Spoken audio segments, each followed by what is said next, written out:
kembali dengan saya Rohmayati, calon guru penggerak angkatan 10 Kabupaten Polewali Mandar.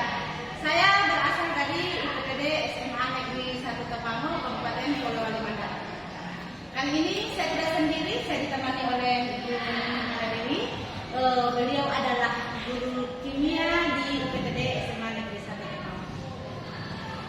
Baik, kita akan berbincang langsung dengan beliau pada kegiatan praobservasi kali ini.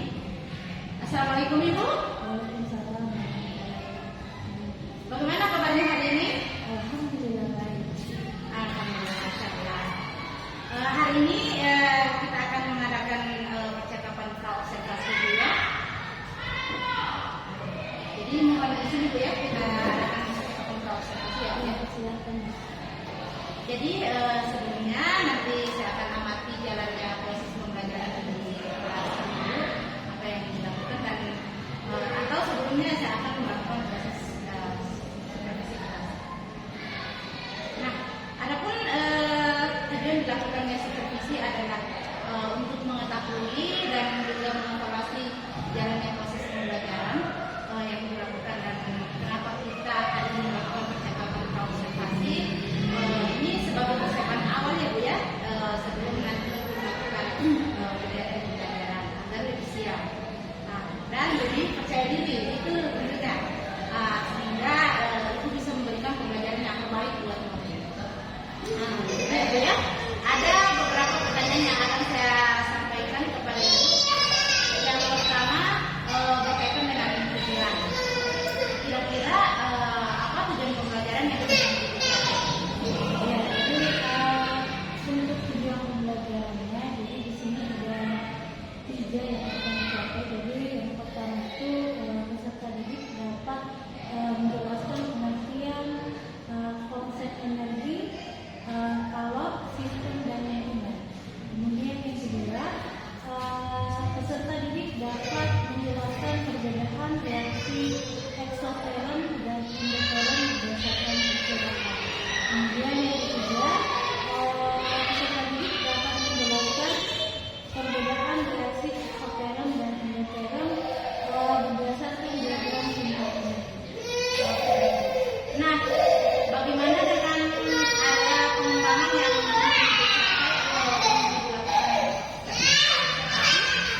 Ya, jadi untuk area pengembangannya sendiri, jadi nanti akan ada 2. Jadi yang pertama itu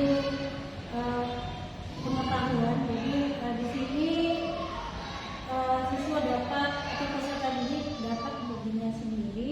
Jadi yang akan saya gunakan ini adalah pembelajaran berdiferensiasi.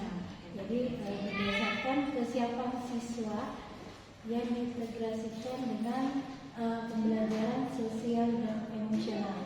Nah, kemudian nanti untuk pelaksanaannya nanti akan saya bagi kelompok. Jadi untuk pengelompokannya nanti itu sesuai dengan keaktifan siswa dan kemampuan keterampilan. Nah, kemudian untuk model pembelajarannya sendiri nanti yang akan saya gunakan adalah pembelajaran berbasis masalah atau problem based learning. Nah, kemudian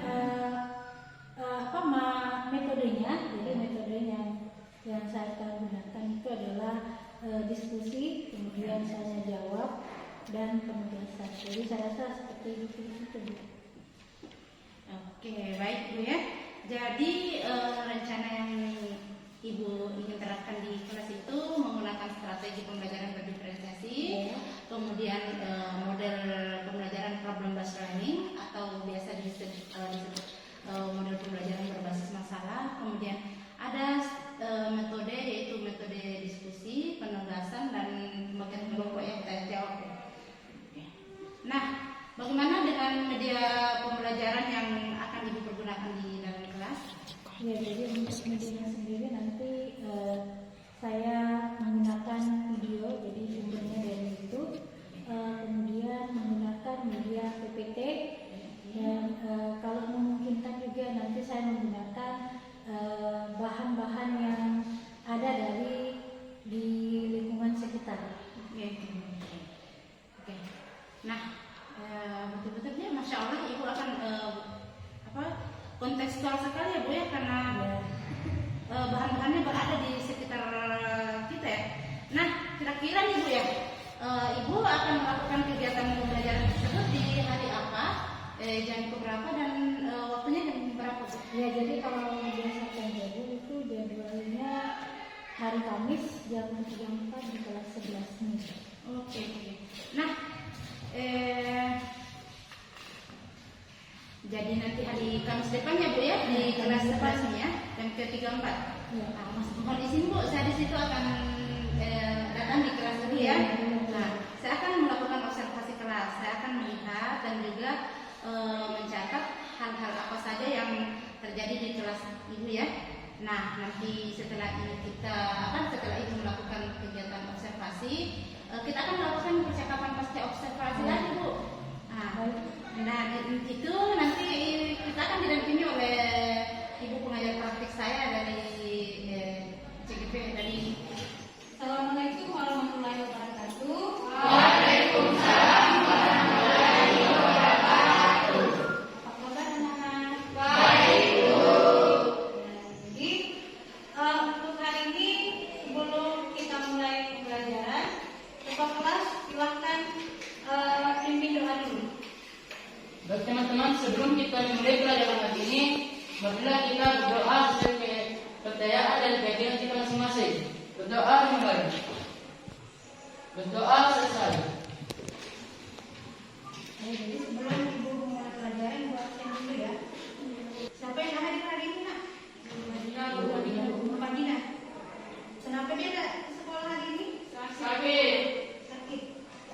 Ya, jadi kita doakan teman kalian ya. Jadi semoga cepat sembuh dan bisa bergabung kembali ke sekolah. Ya, jadi untuk hari ini kita akan masuk pada bab ini ya, bab baru ya.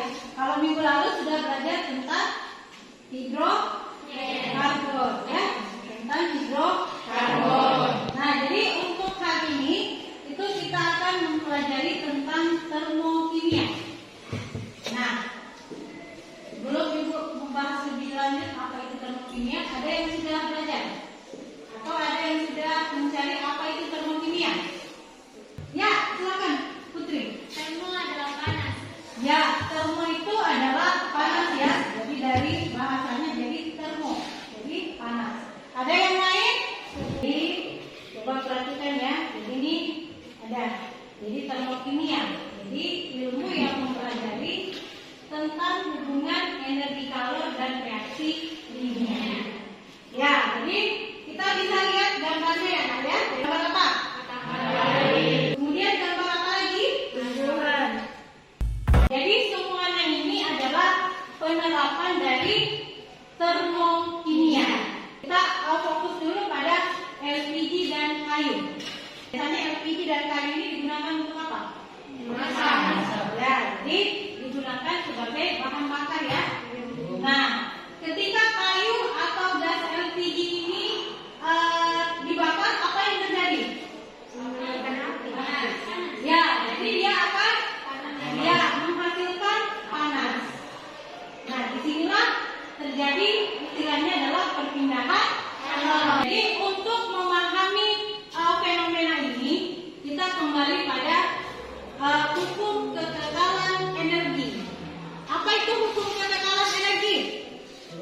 Ya, silakan Diki. Hukum kekekalan energi adalah energi tidak dapat diciptakan atau dimusnahkan, tetapi bisa dibentuk dari satu bentuk ke bentuk yang lainnya. Ya, betul sekali. Ini pada pembakaran kayu itu, jadi sebagian energinya itu diserap oleh apa? Oleh lingkungan. Jadi tidak hilang, ya. Tetapi dia istilahnya dia berubah Pak. Ya, jadi dia berubah bentuk ya. Jadi dia dalam bentuk itu pengantar sebelum kita masuk pada materi termokimia. Adapun tujuan dari pembelajaran hari ini, jadi melalui model pembelajaran PBL, diharapkan peserta didik dapat menjelaskan konsep energi, kalor, sistem, dan lingkungan. Kemudian yang kedua adalah membandingkan reaksi eksoteron dan reaksi eksoteron dan endoteron berdasarkan percobaan dan tingkat energi. Minggu lalu Ibu sudah bagi kelompok ya. Jadi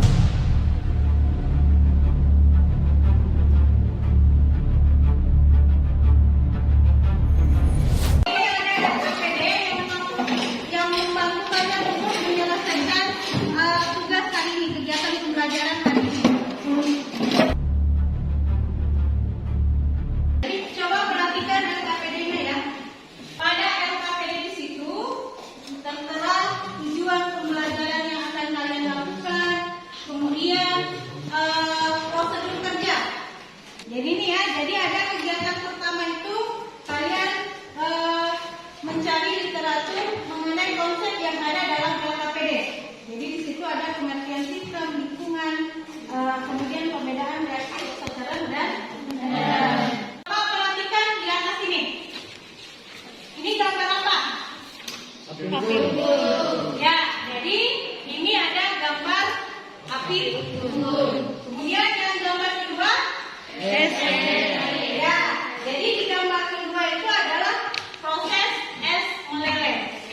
Nah, jadi dari sini, dari kedua permasalahan ini menggambarkan bahwa di sini terjadi perpindahan kalor. Ya. Nah, apa yang kalian rasakan ketika berada pada di sekitar api unggun? Ya. Jadi di sini suhu udara di sekitar api unggun itu panas. Kemudian kalau yang gambar kedua, apa yang kalian rasakan? Dingin. Jadi misalkan kalian berada di daerah kutub ya, itu kan dia bagaimana? Dingin. Di atas ini itu bisa kalian identifikasi yang mana sistem, kemudian yang mana lingkungan. Jadi dari gambar di atas ini bisa disimpulkan yang mana reaksi eksoteron dan yang mana reaksi endoteron. Sekarang silakan kalian melakukan percobaan. Coba perhatikan prosedur kerjanya ya. Jadi apa yang harus kalian lakukan pertama? Ya, jadi silakan bekerja sesuai dengan prosedur kerja yang ada di LKPD. Ya, jadi kalau ada masalah silakan ditanyakan ya.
warahmatullahi wabarakatuh. Berjumpa kembali di percakapan pasca observasi bersama saya Rahmayanti, calon guru penggerak angkatan 10 dari UPTD SMA Negeri 1 Tapango, Kabupaten Polewali Mandar. Saya masih ditemani oleh Ibu Nirmala Dewi selaku guru yang diobservasi pada kegiatan supervisi akademik, dan saya pun ditemani oleh Ibu Hasania sebagai pengajar praktik pada pendidikan guru penggerak angkatan 10. Assalamualaikum. Waalaikumsalam. Assalamualaikum. Bagaimana kabarnya hari ini? Alhamdulillah baik. Alhamdulillah sehat ya Bu ya. Baik, di percakapan pasca observasi ini saya akan memberikan beberapa pertanyaan kepada Ibu terkait dengan jalannya proses observasi kelas yang sudah dilakukan.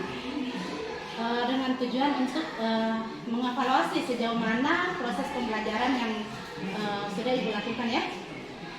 Untuk pertanyaan pertama, bagaimana perasaan Ibu terkait dengan jalannya kegiatan observasi kelas yang sudah berlangsung Bu? Ya, jadi awalnya grogi mungkin karena belum terbiasa, tapi alhamdulillah seiring berjalannya waktu akhirnya berjalan sesuai dengan yang diharapkan. Oke, alhamdulillah ya Bu ya, berjalan dengan baik. Oke, bisa diceritakan kembali Bu area pengembangan apa yang Ibu lakukan di dalam kelas, kemudian langkah-langkah atau tahapan-tahapan pembelajaran apa yang sudah Ibu lakukan di dalam kelas? Ya, jadi mungkin kalau tahapan saya mulai dari persiapan perangkat pembelajaran, kemudian untuk area pengembangan itu sendiri mungkin dari area pengetahuan dan keterampilan. Dan untuk pengetahuan visual menjelaskan konsep perubahan inkalkulasi pada tekanan tetap dalam kesamaan kimia, dan sedangkan untuk keterampilan itu adalah menyimpulkan hasil analisis data percobaan tekanan kimia pada tekanan tetap. Baik, jadi area pengembangan yang Ibu lakukan itu berkaitan dengan pengetahuan dan keterampilan ya. Nah, menurut Ibu sejauh mana area pengembangan yang Ibu sudah sampaikan tadi, apakah sudah berhasil dilakukan di kelas atau tidak? Saya alhamdulillah berjalan baik, tapi masih banyak kekurangan-kekurangan yang saya temui. Oke, baik Bu ya. Jadi sudah dilakukan dengan baik dan sudah berjalan dengan sesuai ya Bu ya. Iya. Tapi itu tadi masih ada kekurangan-kekurangan. Nah, menurut Ibu apa sih kekurangan atau mungkin kendala-kendala yang dihadapi pada saat melakukan proses pembelajaran? Jadi lebih ke aktifan siswa. Jadi dalam satu kelompok itu hanya ada beberapa siswa yang istilahnya dia aktif, sedangkan yang lain. Oke, baik. Jadi ada beberapa siswa yang tidak terlibat atau kurang aktif ya Bu ya. Nah, mungkin hanya mengandalkan teman seperti itu ya Bu ya. Jadi hanya ada satu orang yang dominan dalam satu kelompok itu. Nah, kira-kira mengapa hal itu bisa terjadi Bu? Kenapa mereka kurang aktif? Kenapa mereka tidak mau ikut terlibat dalam kegiatan diskusi misalnya atau kegiatan eksperimen? Ya, jadi mungkin dari dalam pembagian kelompoknya, dari kondisi siswanya kelompoknya. Jadi tiap kelompok itu juga menggunakan pendekatan yang sesuai dengan minatnya. Jadi misalnya kita bagi kelompok berdasarkan gaya belajarnya. Jadi ada yang gaya belajar visual auditory dan ada yang kinestetik. Jadi sehingga anak akan merasa lebih nyaman. Jadi saya sesuaikan dengan kenyamanan anak tersebut. Baik, jadi itu adalah rencana ke depannya Bu ya, pada saat nanti proses pembelajaran ke depan. Nah, Ibu nanti Ibu akan menyesuaikan dengan kenyamanan mereka menggunakan gaya belajar masing-masing ya Bu ya. Nah, ada yang menggunakan gaya belajar visual, kemudian menggunakan gaya belajar auditori, serta juga menggunakan gaya belajar kinestetik. Seperti itu ya Bu ya. Mudah-mudahan apa yang nanti Ibu rencanakan dapat terrealisasi dan memberikan proses pembelajaran yang lebih baik lagi dibandingkan yang kemarin Bu ya. Nah, saya tunggu nih cerita-cerita Ibu nanti apakah bisa direalisasikan atau tidak. Kira-kira nih kapan ya Bu ya? Ibu akan melakukan perubahan dengan rencana yang Ibu sampaikan tadi. Ya, jadi melihat kekurangan yang sudah dilakukan ini, jadi kemungkinan pembelajaran selanjutnya akan Oke, begitu ya Bu ya, akan dilakukan secepatnya pada pembelajaran selanjutnya. Baik Bu, terima kasih banyak atas jawaban-jawaban yang Ibu berikan. Mudah-mudahan apa yang Ibu rencanakan ini bisa secepatnya direalisasikan.